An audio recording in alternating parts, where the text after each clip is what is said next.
Around the world, the most marginalized women's voices are those that are not heard by the authorities when they're planning programs for social programs for their own populations. Women's unpaid work at home, her sustenance of the family, her rearing of children, these are not recognized in macro policy. As far as we are not giving importance to women and their living conditions, how a family or a society or a country can be brought up in better way?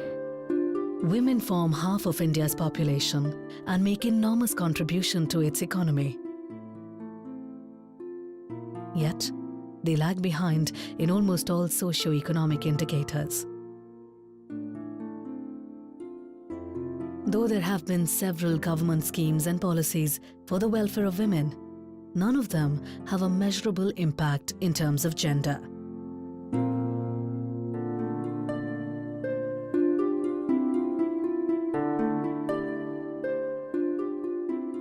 Gender-responsive budgeting is an initiative to ensure that the entire budgeting process is carried out through a gender perspective in order to bring gender equality and women's empowerment. Gender-responsive budgeting is a very important tool that UN Women uses to work with governments to ensure that planning takes into account the special needs of women.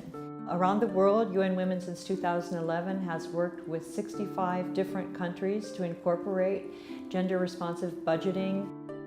Of the 65 countries, 25 of those countries have adopted gender-based policies and plannings in their national development plans.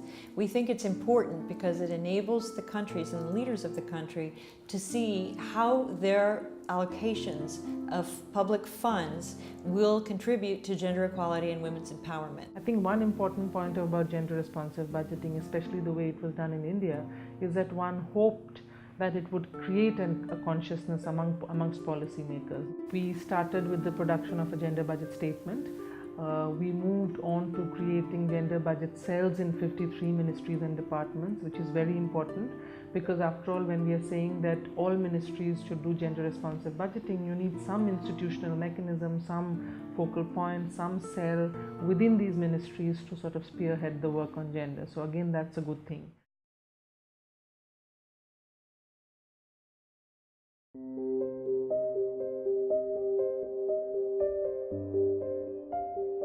The Sundarbans, a cluster of more than 100 islands situated in West Bengal, offers numerous problems to the women living here in terms of geographical challenges, health, livelihood, and all the basic amenities.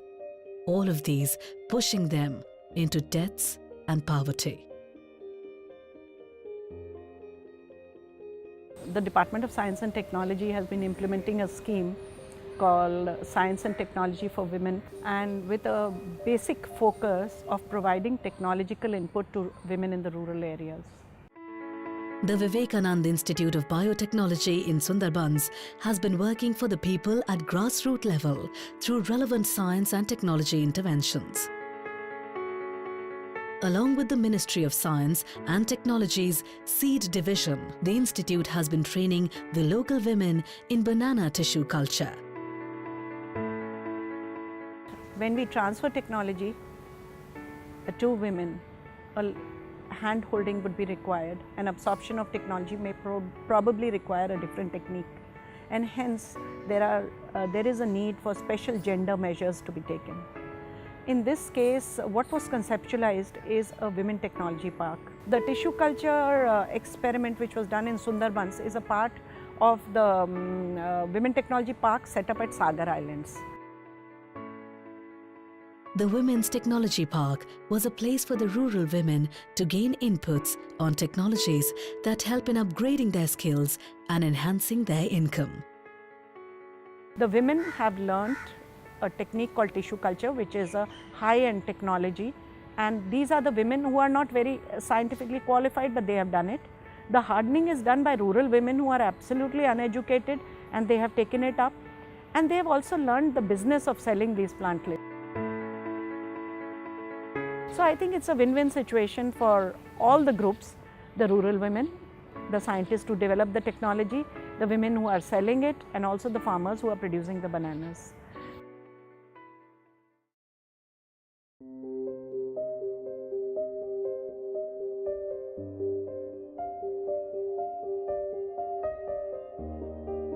Nagaland, a state where agriculture is the major economic mainstay, has over 50% women farmers. Despite this, they have little access to land and resources, are seldom seen as farmers, and do not benefit from any government schemes or subsidies. Atma, or Agricultural Management Technology Agency, is a GRB initiative to disseminate agricultural activities for sustainable agricultural development.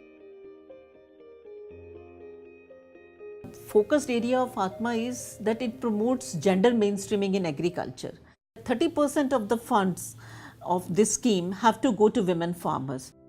We have a lot of committees, decision-making bodies at the block level, at the district level, at the state level. The scheme provides for involvement of women in every such decision-making body.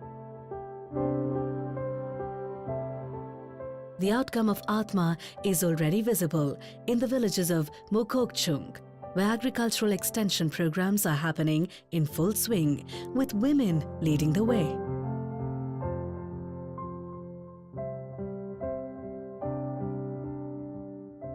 Iba program achanga ta changsa kang baji an temes aga tsba noklanga servo ki tongwa roba no ki training kan ats da li song dong ma dang ja odang nang dak nongbo phone na changa aje kan dik se ba hano ki yamaji sang da se baji odang lamang ji sayoi yak se baji an ba lu ze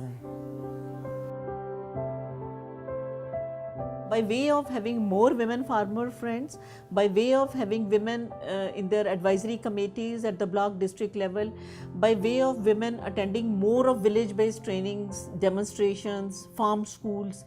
So we actually see a change happening, with the launch of this Atma scheme. And we see that the policy intervention which we had made at the Government of India level, we see it happening in the states and field area.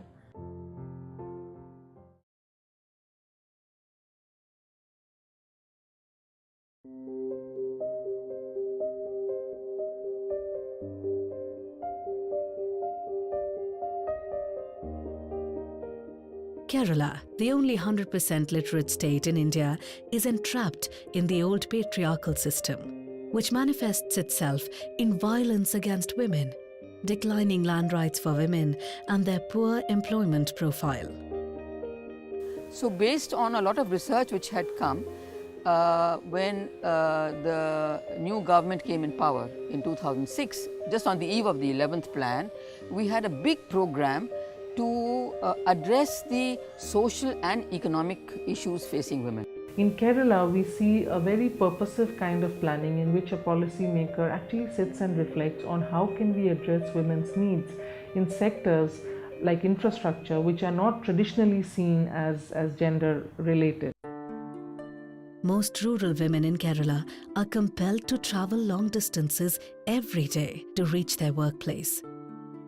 Those women who travel from outside the city, especially from long distances, either they have to stay there alone or with their family, because they will be having small children, or everybody is not single. So a basic thing is to give them a better, safe and affordable accommodation in the nearest area where they are being employed. So this is the basic idea by which a planning board of Kerala came to the field of constructing such building in Kerala.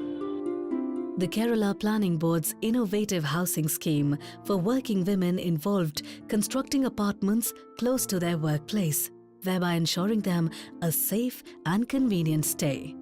ഇത് കിട്ടിയത് കൊണ്ടെന്ന് പറഞ്ഞാൽ വേറുള്ള ഇത്ര ദൂരത്തുനിന്ന് വന്ന് ജോലി ചെയ്ത് ജീവിക്കുന്നവർക്ക് ഇവിടെ വീട് വാടകയ്ക്ക് എടുത്ത് താമസിക്കാനുള്ള കപ്പാസിറ്റി ഇല്ല. കാര്യം ഇവിടെ 8,000-7,000 രൂപ വാടക കൊടുക്കണം. ഇവിടെ ആകുമ്പോൾ നമുക്ക് 600 രൂപയെ വാടകയുള്ളായിരുന്നു. 600 രൂപ കിട്ടുന്ന ശമ്പളം കൊണ്ട് വാടകയെല്ലാം കൊടുത്ത് സുഖമായിട്ട് ജീവിക്കാം.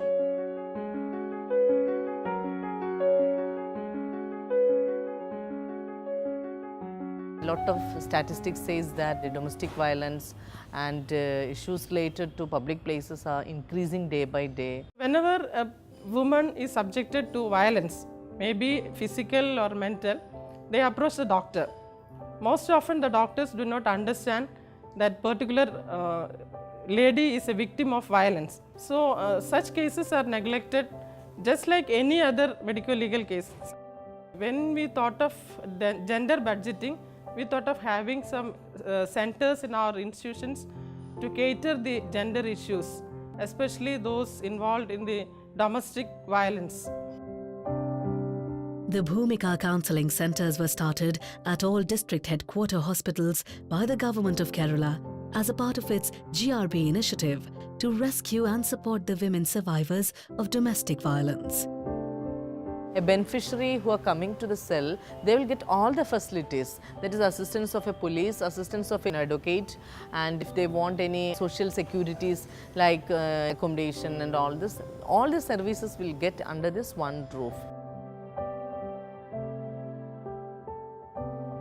Well, compare the other state of India, Kerala got very high score in education, health and other social living conditions and standard. But in the case of employability, while we are coming to that point, it's little bit lower when compared to men.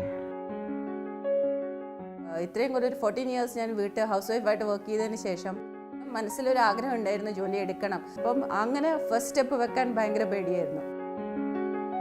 As a part of GRB, the Women's Development Corporation of Kerala started REACH, a professional grooming academy to impart women and girls employability training in various sectors through spoken English classes, computer operations and several other social skills.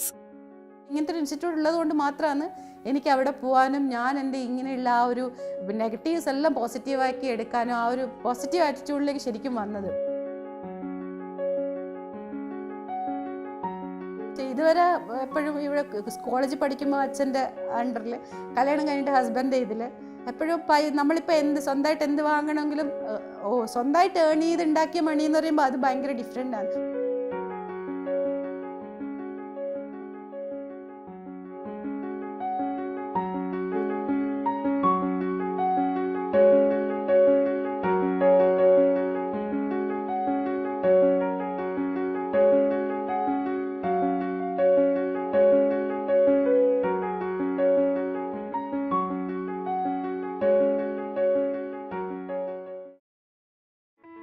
Slowly, with great counseling and gender budgeting exercises of the government, plus training programs organized by the Department of Women and Child, there has been some triggering of thought at all levels regarding what should be done for women. Gender responsive budget allocation coupled with some policy directives, coupled with a procedure for involvement of women at the grassroots level, at the cutting edge level, can really bring about change. Gender budgeting is now come to be accepted as a way of integrating the needs of women into budgeting, which is a very important component of macro policy.